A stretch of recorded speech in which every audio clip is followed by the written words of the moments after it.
और दर्शकों के सवालों के जवाब देंगे और उनके सवालों में से कई सारे पहलू हैं फाइनेंशियल प्लानिंग के जो निकलते हैं, जो आपके भी काम आ सकते हैं। इन पर फोकस करते हैं। हमारे साथ अमित कुकरेजा, फाउंडर अमित कुकरेजा एडवाइजरी भी जुड़ गए हैं। अमित, गुड इवनिंग, स्वागत है आपका। Thank you so much Kavita, thank you. विस्तार से चलिए शुरुआत करते हैं फाइनेंशियल प्लानिंग के सिलसिले की। दर्शकों से हम जुड़ने की कोशिश कर ही रहे हैं जब तक हमारे साथ फोन लाइन पे दर्शक आए। अमित, एक चीज़ जो मुझे आपसे समझनी है और जो बहुत आम मुझे लगती है हमारे सवालों में आती है, हर किसी को करोड़पति बनना होता है, ठीक है। ख्वाब देखना बुरी बात नहीं है, हर किसी को ख्वाब देखने चाहिए। उस ख्वाब को पूरा करने के ऊपर आपको काम भी करना चाहिए। सवाल बस यहाँ पर ये है कि क्या करोड़पति बनना काफ़ी होगा? अभी मैं दीपक से जब बात कर रही थी तो महंगाई को लेके मैं उनसे बात कर रही थी, और देखिए ये तो बढ़ने ही वाली चीज़ है अनलेस एंड अनटिल हम एक ऐसा समय देखें जहाँ पर महंगाई रिवर्स चलना शुरू करे, ठीक है। तो अब करोड़पति बनने का फॉर्मूला तो हम शो में हमेशा देते हैं, लेकिन क्या ये काफ़ी होगा? इसका कोई फॉर्मूला पहचानने का कि कितना करोड़पति बनना मेरे लिए काफ़ी होगा, इसके लिए क्या जवाब दे पाएंगे आप? देखिए, मैं सबसे पहले कविता ये बोलूंगा कि करोड़पति बनने का सपना रखना या एक्चुअल प्लान रखना एक बहुत जरूरी चीज है, और हमको एनकरेज करना चाहिए कि यंग से यंग जनरेशन इस एस्पिरेशन को जल्दी से नर्चर करे और जल्दी से एक्शन मोड में आ जाए। क्योंकि जब तक वो एक्शन मोड में नहीं आएंगे तब तक उनको पता नहीं चलेगा कि वो क्या करेंगे या उनको क्या करना है और कहाँ पे कमियां हैं और कहाँ पे उनको ब्रिज करना है। तभी वो पावर ऑफ कंपाउंडिंग का लेसन समझेंगे, तभी वो इन्फ्लेशन को फैक्टर इन करना सीखेंगे, तभी वो देखेंगे टैक्स एफिशिएंसी भी मायने रखती है। तो जिस दिन हमारी अवेयरनेस और एजुकेशनल इनिशिएटिव इतना स्ट्रांग हो जाए कि हर कोई करोड़पति बनना चाहता है, from the age of 18 student का भी एक एस्पिरेशन होना चाहिए कि मुझे जल्दी से फर्स्ट करोड़ अक्यूमुलेट करना है। वो जो फर्स्ट करोड़ अक्यूमुलेशन का प्लान करेगा वही उसकी रियल इन्वेस्टिंग एक्सपीरियंस को देने वाला एक लाइफ का स्टेज होगा, जिससे वो second crore, third crore, fourth crore पे भी फोकस लाना शुरू करेगा। लेकिन अगर वो फर्स्ट करोड़ के एस्पिरेशन से ही डॉन्टेड फील करेगा, मतलब उसको लगेगा ये तो बहुत बड़ा गोल है, मैं नहीं कर सकता, तो वो कभी आगे नहीं बढ़ पाएगा। तो एस्पिरेशन ही उसको बेसिक अवेयरनेस देगा, और उस बेसिक अवेयरनेस से जब वो इन्वेस्टिंग स्ट्रैटेजी समझेगा, इन्फ्लेशन बीटिंग रिटर्न समझेगा या समझेगी या टैक्स एफिशिएंट समझेगी, तो अपने आप उनके माइंड में करोड़पति या मल्टीपल करोड़ एक्यूमुलेट करने का जो ख्वाब है वो साकार होना शुरू हो जाएगा, और वो धीरे धीरे एक अच्छे अग्रेसिव इन्वेस्टर हो जाएंगे, और जो पैसे की वैल्यू को समझेंगे और रिसोर्सफुलनेस, जो फाइनेंशियल रिसोर्सफुलनेस मनी लाता है, वो उसको समझेंगे, उसको उसको इम्बाइब करेंगे और अपने लाइफ को बहुत ज्यादा प्रोडक्टिव और फुलफिलिंग बनाएंगे। चलिए इसी आई तरह की होप मैंने आपके जी, क्वेश्चन को एड्रेस किया हाँ कविता। बिल्कुल बिल्कुल एड्रेस किया है, और बाकी इसको कैसे अमल में लाया जाए उसके लिए तो आप दर्शकों की सहायता करेंगे ही। लेकिन एक बार फिर से वो नंबर मैं चाहती हूँ कि हमारी स्क्रीन पे फ्लैश हो जाए, क्योंकि उसी नंबर पर आपके पास है करोड़पति बनने का नुस्खा। मेरा मतलब ये है, अगर आप भी बनना चाहते हैं करोड़पति अपने इन्वेस्टमेंट्स के जरिए, अपने फाइनेंशियल पोर्टफोलियो के जरिए, 9619873567 ये वो नंबर है जो आपको अपने फ़ोन में सेव कर लेना है। जो भी सवाल हो आपके इन्वेस्टमेंट्स को लेकर, mutual fund, insurance, tax, credit card, loan, crypto currency, आपकी फाइनेंशियल प्लानिंग से रिलेटेड कोई भी सवाल है, आप सीधा हम पे संपर्क कर सकते हैं, हमसे संपर्क कर सकते हैं। मुझे अपने सवाल भेजिए इस नंबर पर। चलिए अमित, आपके साथ आपके लिए दर्शक भी फोन लाइन पर हैं। रविकांत, रविकांत नमस्कार। नमस्कार मैम। कहाँ से बोल रहे हो, क्या करते हो? मैम मैं गाजियाबाद से बात कर रहा हूँ, मैं जॉब करता हूँ। अच्छा, क्या वहाँ पे उस तरफ क्या हल्की हल्की ठंड आनी शुरू हो गई है क्या? हाँ मैम, हल्की हल्की आज से ही शुरू हुई है, इतनी ज्यादा ठंड नहीं है, आज से ही हल्की महसूस हो रही है। अच्छा, और पोल्यूशन जस का तस बना हुआ है? मैम पोल्यूशन अभी 1-2 दिन से थोड़ा कम हुआ है, धूप निकली है, वरना धूप ही नहीं दिखती यहाँ पे। अरे बाप रे चलिए, आपको बनना है करोड़पति, हाँ रविकांत? जी मैम। बताइए, 2035 तक आपको चाहिए 2 करोड़ रुपए। क्या करना चाहते हैं, घर खरीदना चाहते हैं इनसे? हाँ जी मैम, घर खरीदना चाहते हैं। अच्छा, तो आपने ये जो फंड में एसआईपी शुरू कर रखी है, कब से कर रखी है? 2018, 2021, 21 और 2019। अच्छा, बहुत बढ़िया। तो आप कैसे आपने ये फंड्स चुने? मैम मैंने एक जो एचडीएफसी का म्यूचुअल फंड ऑफिस है यहाँ पे आरडीसी राजनगर गाजियाबाद में। मैं वहाँ पे गया और एक मेरी फ्रेंड है, उसने मुझे सजेस्ट किया था। अब तो फिलहाल वो मेरी वाइफ है। अच्छा, बहुत अच्छा लगा ये जानकर। तो चलिए, आप उन्हीं के ज़रिए ही सही लेकिन इन्वेस्टमेंट की जर्नी में तो शामिल हुए। तो चलिए चेक कराते हैं आपका पोर्टफोलियो। और 2 करोड़ रुपए आपके लिए काफ़ी होंगे या नहीं होंगे, ये भी एक बहुत बड़ा सवाल है क्योंकि आप 2035 की बात कर रहे हैं। बहरहाल अमित है ये सब सवालों का जवाब देने के लिए। अमित बताएं। रविकांत, आपको जो मैंने सिंपल कैलकुलेशन की, आपको 13 साल जो बचे हैं उसमें 2 करोड़ इकट्ठा करना है। अगर आप इस तरह के फंड एक्सपोजर को रिटेन करेंगे, मतलब इसको बरकरार रखेंगे, तो 14% एनुअलाइज रिटर्न मैं मान के चल सकता हूं कि वो पॉसिबल है। उस हिसाब से आपको 43,500 रुपए का हर महीने का एसआईपी करना पड़ेगा, तभी आप 2 करोड़ 13 साल में इकट्ठा कर सकते हैं, प्रोवाइडेड आप आज से शुरू कर रहे हैं। लेकिन आपने बताया कि आप काफी टाइम से इन्वेस्ट कर रहे हैं, तो आप मुझे ये बताना चाहेंगे कि कितना आपने एक्यूमुलेट कर लिया इन म्यूचुअल फंड्स में, ताकि मैं आपकी एसआईपी फिगर को एडजस्ट करके बताऊं कि वो कितने अमाउंट से घट रही है और नया एसआईपी फिगर क्या होगा। जी सर, मैंने ना एक जो मेरी जो एचडीएफसी मिड कैप की है, वो सर उसमें जो मैंने करीब 1.5 लाख रुपए उसमें 1 लाख रुपए जमा किया है और 2 लाख के अराउंड है वो। तो मतलब एचडीएफसी मिड कैप में आप कह रहे हैं 2 लाख रुपए आपकी मार्केट वैल्यू है? जी जी जी। ठीक है, और बाकी में? और बाकी में मैम जो स्मॉल कैप है उसको अभी तो 1 ही साल हुआ है, तो मान के चलिए उसमें 2 साल होने वाले हैं उसको भी, तो 48,000 उसमें है। और कोटेक की है, उसमें 1 लाख के अराउंड है। और जो मेरा असेट की है उसमें 48,000 के आसपास हुआ है। तो मैं इसको 4 लाख राउंड ऑफ करके कर देता हूँ, अमित। करंट मार्केट वैल्यू, तो आपका एसआईपी फिगर 43,000 हो जाता है।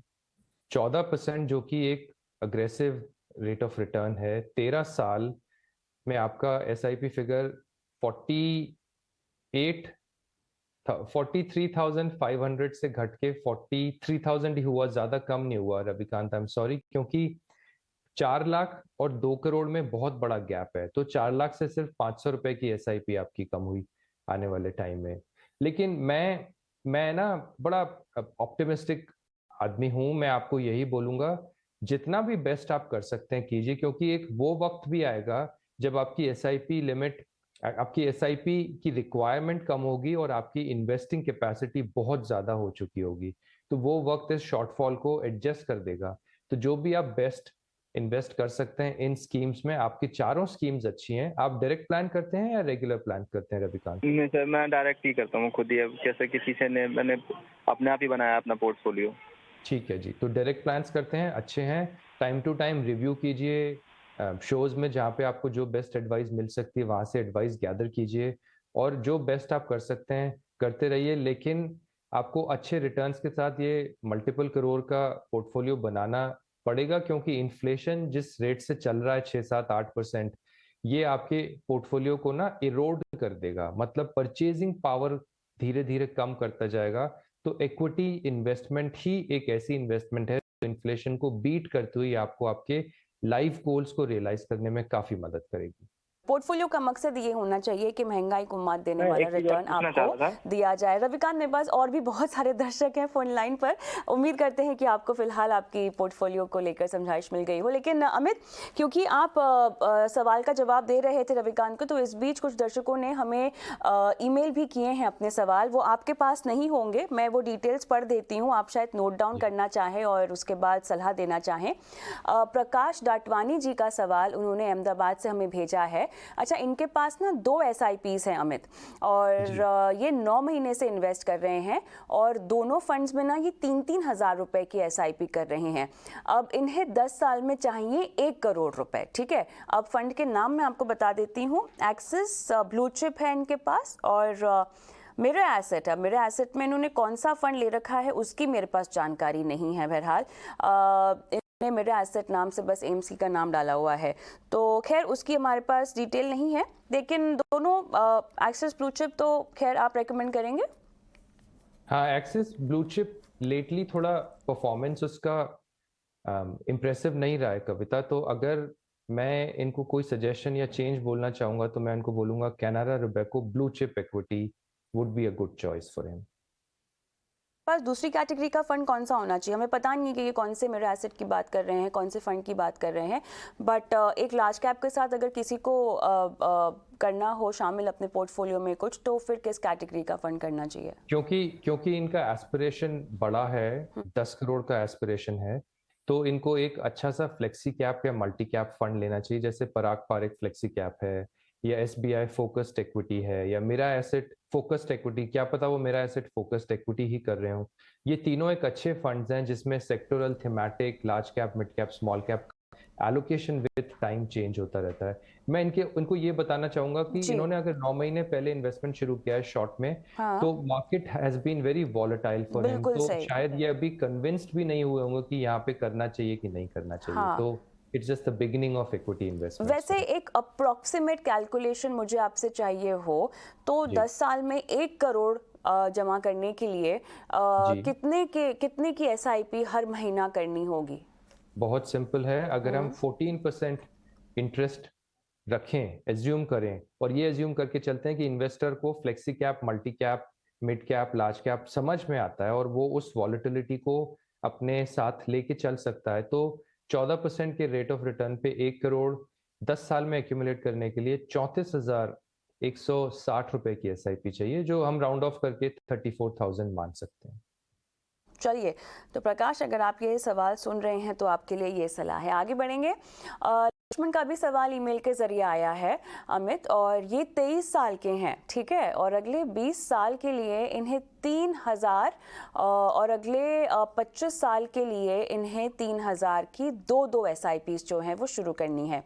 ये कह रहे हैं कि इन्हें हाई रिटर्न वाले म्यूचुअल फंड में ही निवेश करना है और उसके लिए आप इनको सलाह दें।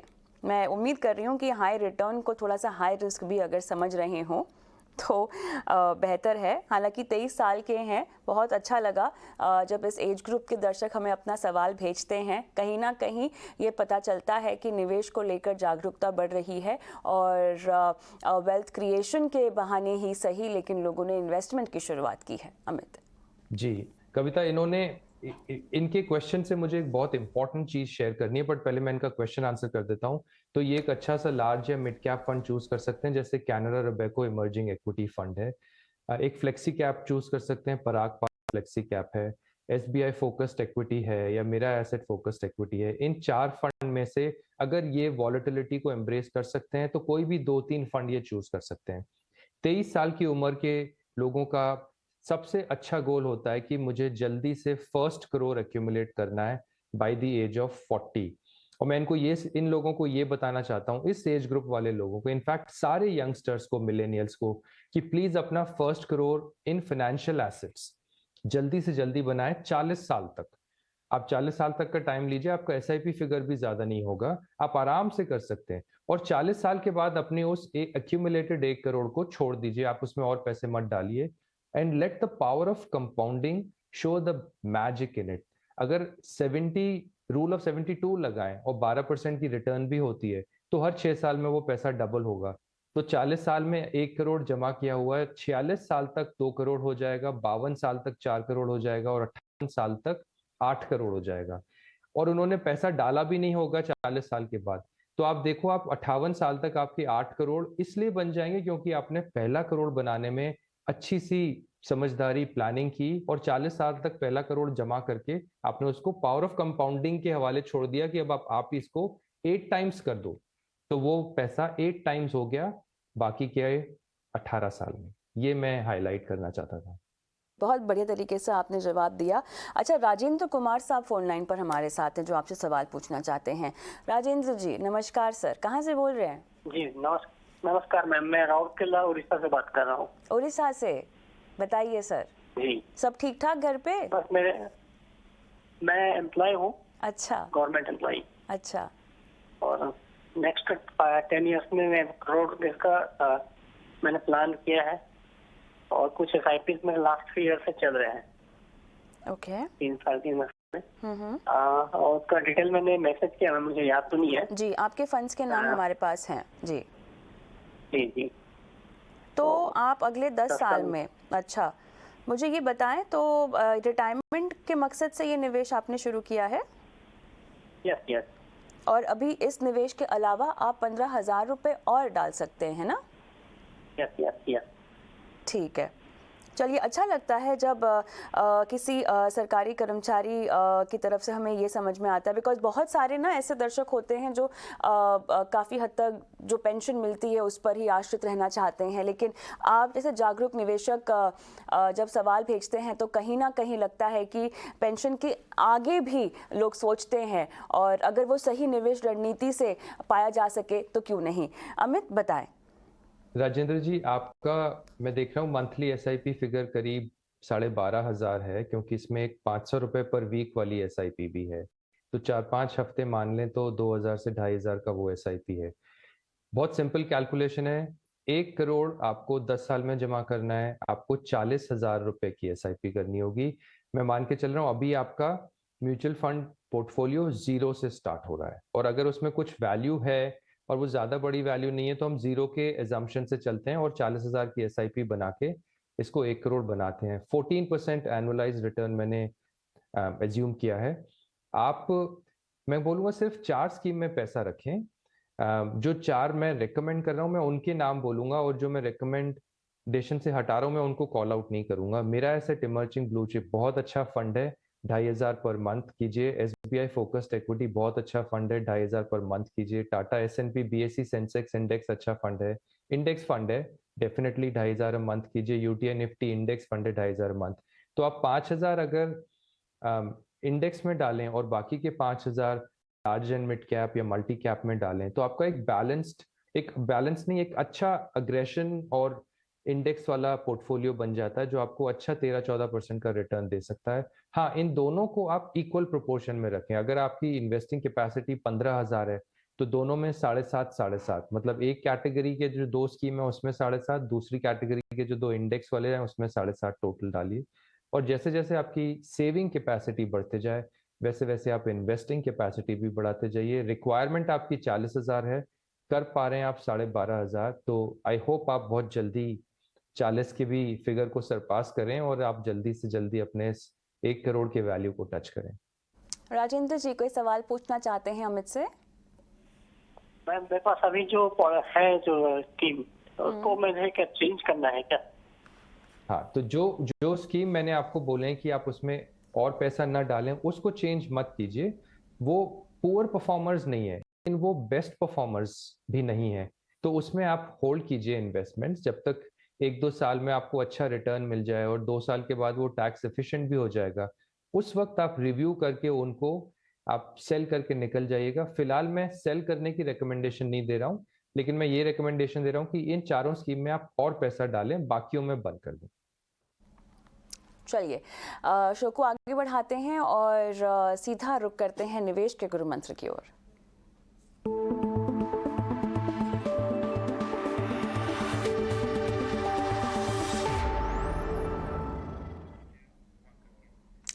अमित बताएं क्या है आपका गुरु मंत्र? कविता, बहुत सिंपल है। कोविड ने हमको फाइनेंशियल वेलबींग का एक इम्पोर्टेंस, एक महत्व सिखाया है। इमोशनल मेंटल वेलबींग हम सब ने रियलाइज किया कितना इम्पोर्टेंट है। फाइनेंशियल वेलबींग भी इम्पोर्टेंट है। फाइनेंशियल वेलबींग रिचनेस से थोड़ा सा डिफरेंट है। फाइनेंशियल वेलबींग में आपको एक स्टेप्स के साथ अपनी फाइनेंशियल स्ट्रेंथ बनानी होती है। तो सबसे पहले आप अपना कंटिजेंसी फंड बनाएं या इमरजेंसी फंड बनाएं, क्योंकि जॉब लॉस कभी भी हो सकता है। फिर उसके बाद आप अपना इंश्योरेंस फ्रेमवर्क को स्ट्रॉन्ग करें। फिर उसके बाद अपने इन्वेस्टमेंट्स को प्लान कीजिए बेस्ड ऑन फाइनेंशियल गोल्स। तो आपके गोल बेस्ड या गोल्स पे आधारित इन्वेस्टमेंट स्ट्रैटेजी जो होगी वो बहुत अच्छी होगी। उसमें हर गोल का आप एसेट एलोकेशन बना सकते हैं। लोग गलतियां ये करते हैं कि वो जल्दी से फर्स्ट स्टेप और सेकंड स्टेप को बाईपास करके सीधे स्टेप 3 पे चले जाते हैं, और उस इन्वेस्टिंग डिसिप्लिन को फॉर एनी कंटिजेंट रीजंस कायम नहीं कर पाते, वो छूट जाती है वो हैबिट डिसिप्लिन। तो अगर आप स्टेप बाय स्टेप चलें, पहले इमरजेंसी फंड बनाएं, फिर इंश्योरेंस फ्रेमवर्क को स्ट्रॉन्ग करें, उसके बाद जो पैसा बच रहा है उसको इन्वेस्टिंग प्लान में लगाएं जो कि फाइनेंशियल गोल से लिंक्ड हो, और हर गोल का एक सेपरेट एसेट एलोकेशन प्लान हो। This is the true road for financial wellbeing. चलिए इसी के साथ अमित बहुत बहुत धन्यवाद, आपने समय निकाला दर्शकों की फाइनेंशियल प्लानिंग की। चलिए वक्त हो गया छोटे से ब्रेक का, लेकिन ब्रेक पर जाएं उससे पहले एक बार फिर से वो नंबर फ्लैश कर देते हैं जहां पर हमें इंतज़ार होता है आपके सवालों का। हमारा एक व्हाट्सएप नंबर है जिसके ज़रिए आप सीधा मुझे अपने सवाल भेज सकते हैं और मैं इन सवालों को इस शो में शामिल करूंगी, जहां पर हमारे एक्सपर्ट जो हैं, हमारे फाइनेंशियल प्लानर्स जो हैं, वो आपको पोर्टफोलियो को जांचेंगे, परखेंगे और आपको सही सटीक सलाह देंगे। नंबर क्या है? 9619873567 व्हाट्सएप नंबर है। झटपट अपने सवाल भेजिए अपने नाम के साथ, अपने फाइनेंशियल पोर्टफोलियो के साथ, और क्या जानना चाहते हैं वो क्वेरी भी ज़रूर लिखकर भेजिएगा। रुकते हैं एक ब्रेक के लिए।